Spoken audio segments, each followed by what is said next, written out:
We are going to have to keep an eye out on the weather and see how we get on. But yeah, the conditions are they have been gritting. Hello again, YouTube, and welcome back to Just Get a Tesla. It is Wednesday afternoon. I am in Liverpool and I need to go home, which is going to take me about 7 hours. And I'm in a Tesla and it's very cold and it's snowing in places. Isn't that going to be a problem? Not really. Just exited the car park and yeah, I think I need to talk about this already. So it's telling me I'm going to get to Abington on 5%, which is 183 miles. But if I put my averages on, it's giving me a predicted range of 270 miles or 300 or 277. So I think it's being dramatically pessimistic. So I'm almost certain that I can make Abington on a lot more than 5% and potentially push on and get as far as Edinburgh. If I can get to Edinburgh, I can one stop it, and that would be great because that does get me home quicker. So we're going to do the usual motorway cruise of 65 to 70 miles an hour. We're not doing anything particularly dramatic.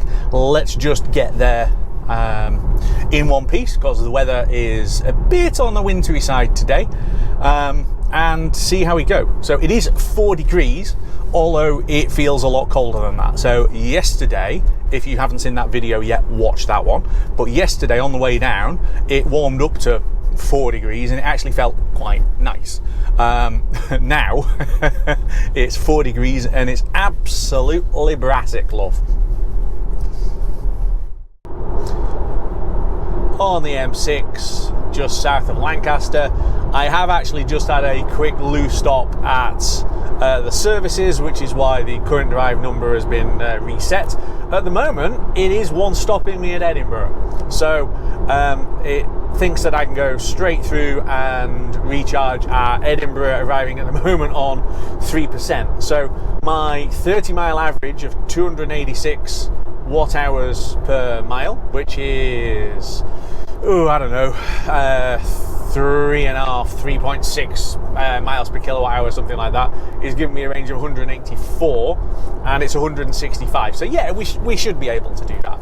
It's all going to depend on the weather, I think, because we have got a fair number of wintry showers coming down. We've had a couple of little bits drifting at me, even this low down. And we've got a couple of climbs to do. So the alternative plan, the backup plan, is that we will stop at Abington and charge there. And if we do Abington, we'll probably do Dundee as well, because it would be likely quicker then to split the charge across the two sites. But we'll see how we get on. Making decent progress. It keeps popping up with different messages on the screen. Stay below a particular speed to reach your destination. So it's now saying 70. Before it was saying 65. It's still saying I'm going to arrive to the Supercharger on 3%. Now I know that's pretty accurate, so the percentage thing really doesn't bother me. I mean, if it is what it is. If it says 3%, we'd get there with 3%. We shall see. Again, we're waiting to see what happens with the weather, and that really could play a big impact. Although at the moment, all of the wintry stuff has stopped. It's 5 degrees, and having hopped out back there at the services, it wasn't anything like as biting cold as it was in Liverpool. So obviously temperature does make a difference with your efficiency, as it would with a petrol and diesel car. So it's kind of that really. It's let's just do my usual wafting along, and we'll see how we get on.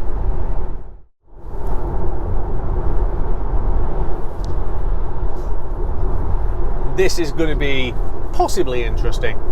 How does this downhill stretch affect my efficiency numbers? So we started on 384, but you can see my energy use is absolutely diving. I'm doing 65 miles an hour and I've hardly got any power on at all. So the white line is the amount of power that's being applied, and it's not really a lot.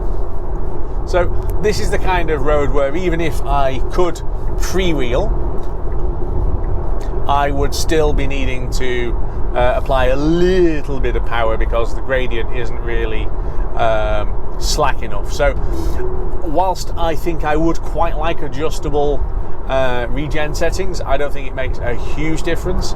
I know I could have it. I could buy the sexy buttons and wire those in, but I don't particularly want to have a load of third-party wired-in nonsense going into the car at this stage. It is pretty to look at, though. Again, it's a rather pretty, beautiful, rugged part of the world. Especially when you've got the sun dramatically behind us, lighting up parts of the road, and then you can see the hills beyond in shade.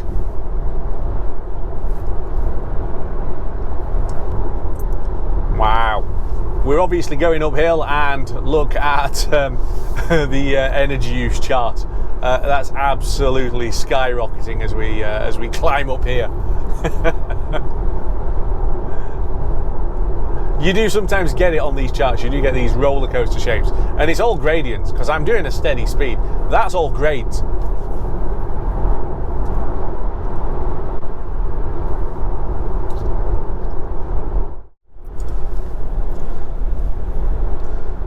We are going over the top at Shap.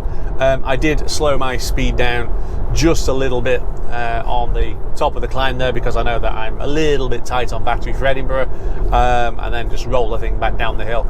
So yeah, it climbs up to, I think it's 1,036 feet or something like that, and the last couple of miles are pretty straight up really. So ease the speed back a little bit, reduce the amount of power that's being burned on the way up, and hopefully go further. So at the moment, let's just have a look at how the charger position is looking. So there is the Gretna Supercharger, which I believe has only got 3 bays. Oh no, 4 bays. They fixed one now. So there's only one stall available, but that is a 150 kilowatt max V2 charger. And then you've got Abington, which is my fallback position, which is a maximum of 160 kilowatts. So there's 6 stalls available, and it's saying up to 5 minutes of wait time. But to be honest, that's going to be quite slow. What I really then do want to do is I want to make it out to Edinburgh Newbridge, which is the V3 250 kilowatt charger. So even if I run slightly slower to be able to reach that far, it'll be worth it because the rate of charge is just going to be so much quicker. Because even if Abington frees itself up, so at the moment it's still showing the thing, when I get there, reality is that's going to be a busy site, and that means that the 130 max is going to get split, so I'm only going to get 65 kilowatts.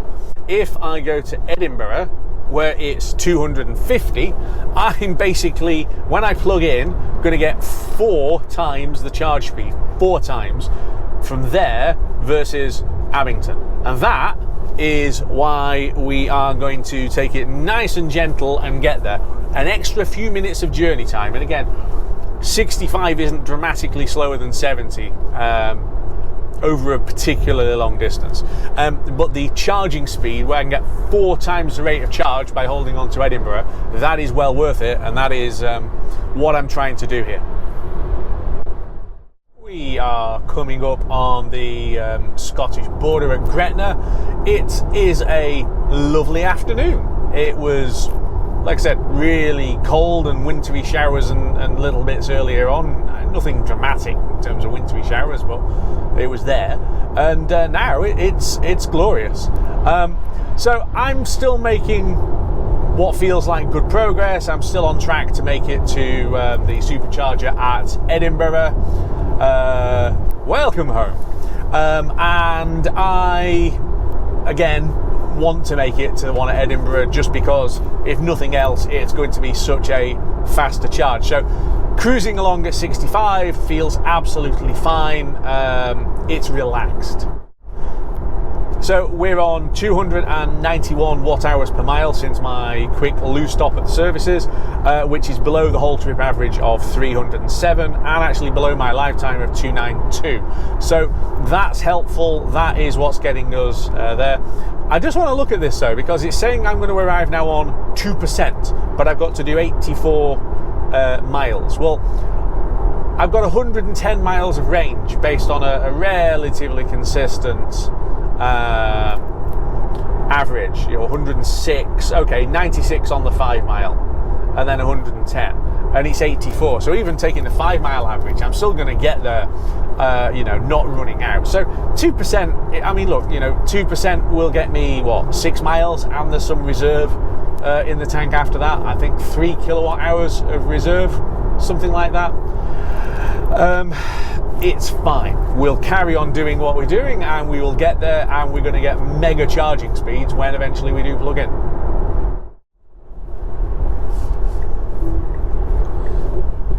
I have had some interesting data dropouts. So at the moment it's saying routing with no traffic data, but at least the mapping is actually updated. The Devil's Beef Tub. Okay, I have no idea what that is. Anyway, the point is we're climbing up to BTEC Summit. You can see obviously in the hills, but we are in the hills, and you might think, well, you're going to have poor phone reception, but I am listening to a podcast and I've got great reception, and my phone still has reception. So I don't quite know what's happening with it. It's like it is losing contacts or something, just only with the mapping service, because it's not with anything else. I'm wondering, is there some kind of new bug on the current version of the software which was pushed out? Because that does happen with software updates on mobile phones or computers or whatever else. You update a whole load of software and it creates another problem. I'm just wondering whether this has got a problem, because I have done this route several times previously and not had this kind of level of dropout. So something is going on. Off the motorway now, and I'm following the same route to Edinburgh that I did on the way down, which isn't the way that I assumed that I'd be going. I thought I'd be on the other road on the other side of the valley going to Biggar, but there is this cut through which seemed to work rather well the other day, so I'm letting it take me that way again, because why not? Again, this part of Scotland, not one I'm hugely familiar with, but it is good to get off the motorway and go and explore it. I think that you just go up the same motorway corridor otherwise and miss out on all of this.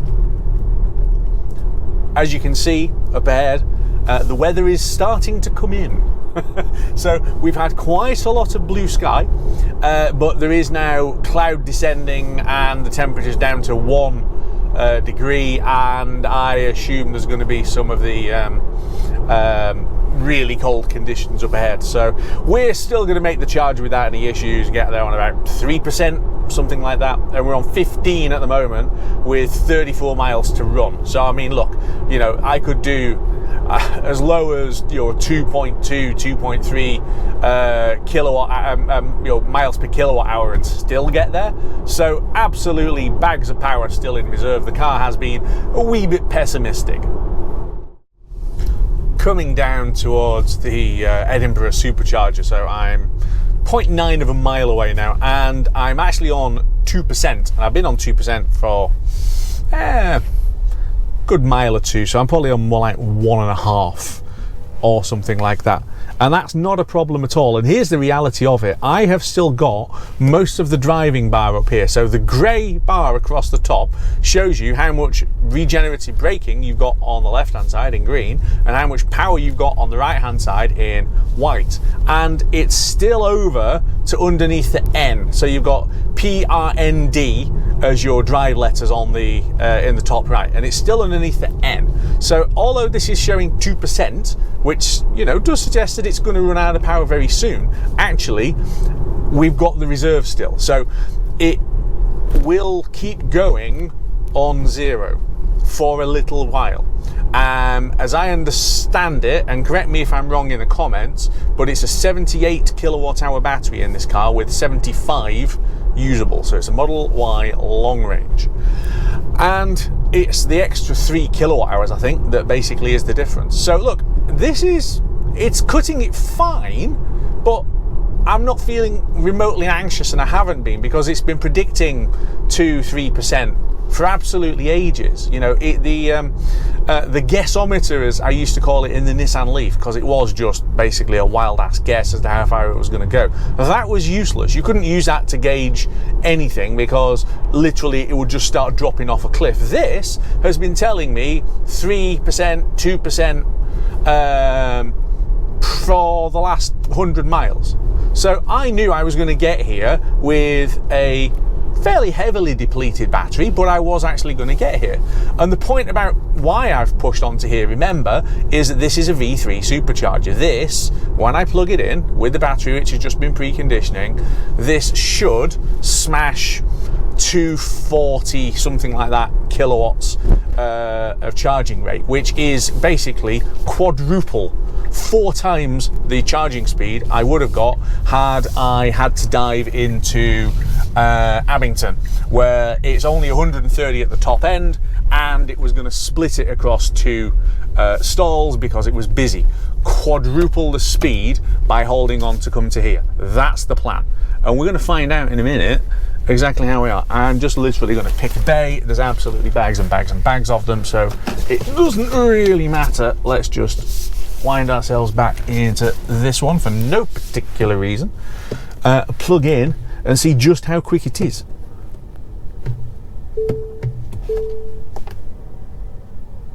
Right, so I've just hooked it up literally now, and we are jumping back in. No, stop playing whatever it is you're playing. Oop, and let's have a look. So we are getting, there you go at the bottom, 161, 176, 189, past 200, there we go, 224, wow, 246. Right, so we hit a peak of 246. Any more on that? Yeah, 240, 242. That is an absolutely bonkers charging speed. And okay, it's the top end and it's already throttling it off it a little bit, but the point is that this is a battery that's been preconditioned. It is almost flat, and it's absolutely smashing speed into it at 4 times the rate that I would have got at Abington or Gretna. This will significantly cut my journey time on the way back home. And because the car's nearly flat, it's going to take a good half hour or so to charge. So I'm hungry, I'm off to McDonald's. Back in the car now. I've been charging for 25 minutes and we've just gone through 70%, and we're still getting 74 kilowatts. So remember, had I gone to Abington, I would only have got 65 from the start, and this has charged this battery up from 2% to 70% in 25 minutes. That is some good going. Now, I actually don't think I need to carry on charging dramatically longer than this. So that is giving me a range of 199 on the 30-mile average, which is decent. 200. It's 165 or so to home. The reason why I think it's putting a wee bit more in is simply just because of the conditions. If it's going to be this cold, and it is cold, and there's going to be some slushy stuff potentially on the road as well, we're better to keep going and stick a bit more charge in it and have it in reserve. That's a better option than getting shot. Just unplugged, ready to go. Should get home, it says, and we'll test this, on 23%. I reckon it's going to be less than that, and we'll see how much less. So now that I've got away from the supercharger, can have another little think about how much power that I've put in. So I basically charged from 2% up to I think 79, which is probably the biggest single charge I think I've ever done at a supercharger, which is kind of cool. And it really didn't take that long, because I'm on a V3 and I arrived with a battery that was pretty empty. So it's telling me I'm going to arrive home on a little over 20%, 20, 21, somewhere around that. The reason why I've overfilled it effectively, because I probably wouldn't have gone for that. I'd aim to get home with 10. I mean, I've had other trips where I've got home on 5 or something. But the reason why is what you might be able to see now out the windscreen. No, not the Queen's Ferry crossing, but basically the fact that there is snow now starting to fall. So I want extra power in the battery, basically as a contingency for the weather. And it's quite as simple as that. There is the potential that it's going to be like this on and off all the way back as well, which is going to be quite entertaining. So we are going to have to keep an eye out on the weather and see how we get on. But yeah, the conditions are bloody hell, they have been gritting. But as you can see, suddenly you go through a patch there where it starts gathering, and the guys in front braked quite hard. Don't do that, guys. So yes, we'll see how we get on with the weather, and having a bit of flex on my state of charge just feels like a sensible precaution, really. But I really could do with it not snowing like crazy all the way home, because honestly that'd be a pain in the arse. Actually, looking at it, I don't think it's snow, I think it's hail, because they did say that hail would come, and I've seen bursts of that previously. But we are going to be on a long and slow drive home. I'll keep you updated, but I mean, you can see actually, before I go, you can see this now. You know, we are already down into tracks. Lane 2 is kind of over there somewhere and disappearing, so I really hope that this doesn't keep coming down. Otherwise I might end up not actually getting home tonight, and instead finding somewhere else to park up maybe and sleep in the car.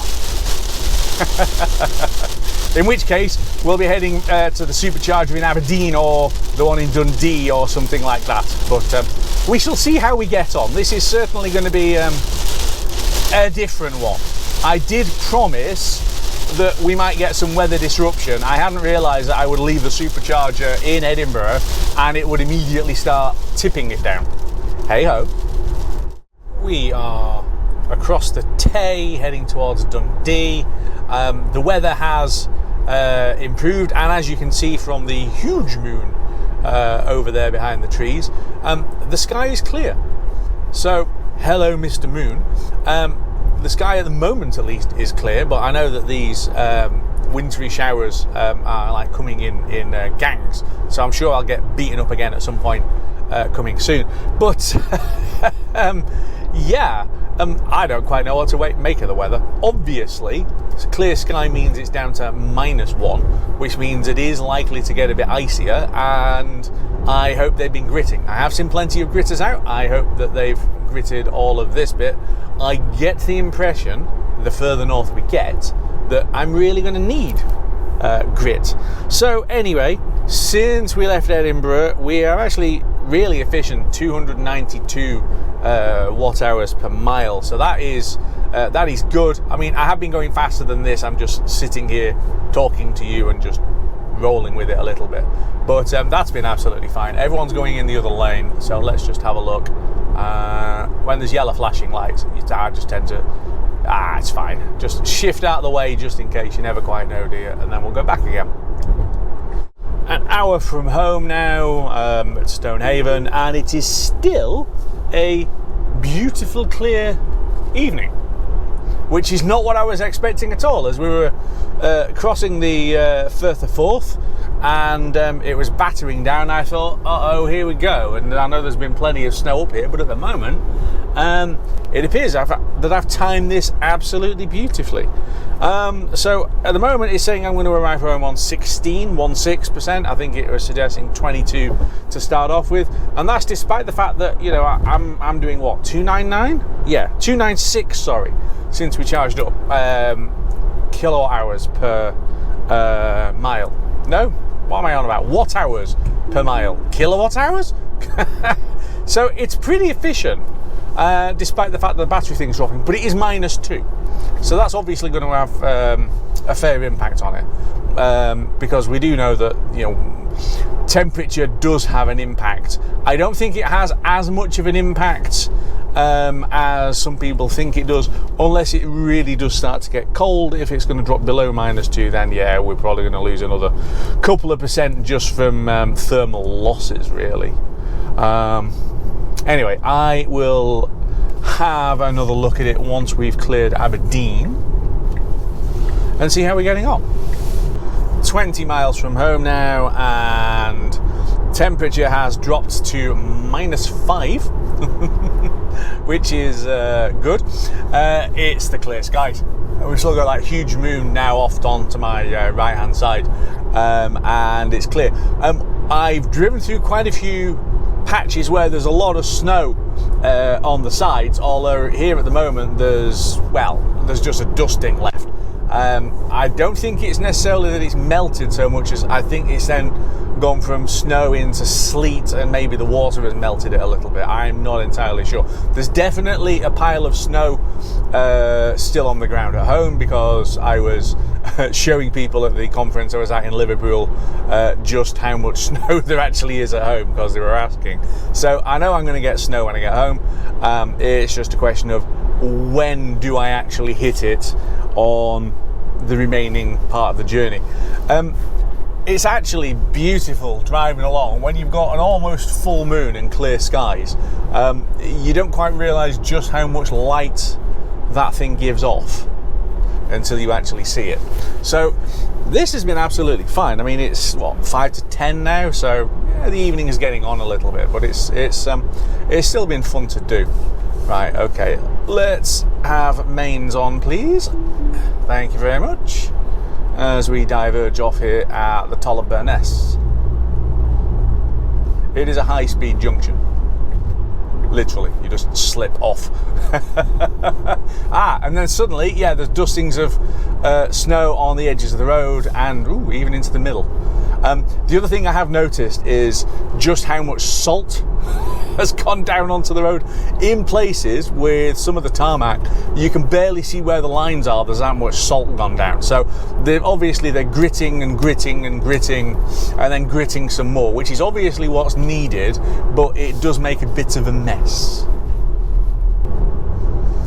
Not far from home now, and it's still -5. The snow is here in patches, so it is not universally down, but where it's down, there's quite a bit of it. And obviously, if it's this cold, what that's going to mean is that it's going to freeze into great big clumps, which is then going to get quite slippery. So I think I'm going to leave the car on the main road tonight and not trying to get it down my snow-covered driveway.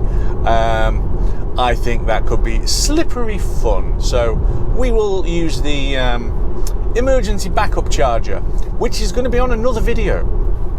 I think I need to show you guys how I do that if I can't get access to my wall box charger. Other than that though, we are definitely arriving with a lot less power than it was originally estimating. So when I left Edinburgh, I think it was saying something like 21 or 22%, and it's now going to be on 11%. And that really is, when I look at the energy charts, it's not burning dramatically more power. So it's not as if my consumption rate has gone shooting up into the 300s or higher. I think it's just the temperature.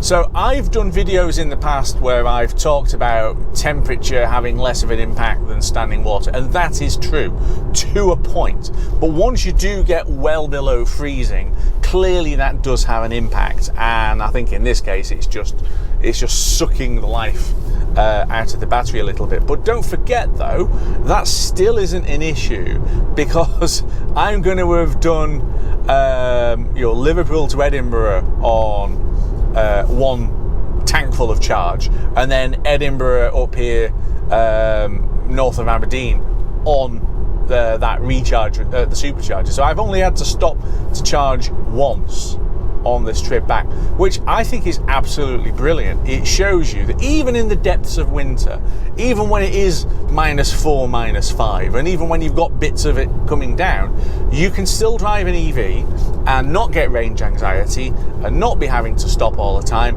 and it not be a faff. Just get a Tesla. It's that simple. It's not a problem if you've got a Tesla. And I think, on that cheerful note, I'm going to leave it here. So my overall efficiency on this entire Liverpool trip there and back is 304. Hang on, let's put it up on trips for you. 304 watt hours per mile. So it's, I don't know, 3.3, something like that. 3.3 miles per kilowatt hour. So that it's a little higher than my lifetime average of what, 292, but not dramatically so. And again, considering the weather, and you can see it is coming down again now. So you know, I'm driving through cold and sleet and snow in various different places, and efficiency's fine, and you can still drive the thing long distances. I love this car. And on that cheery note, I really am going to go. Don't forget to like and subscribe, hit the bell notification so you know when my next videos are going to drop, but you guys all know that already. And I really will see you very, very soon here on Just Get a Tesla. GoPro, stopped recording.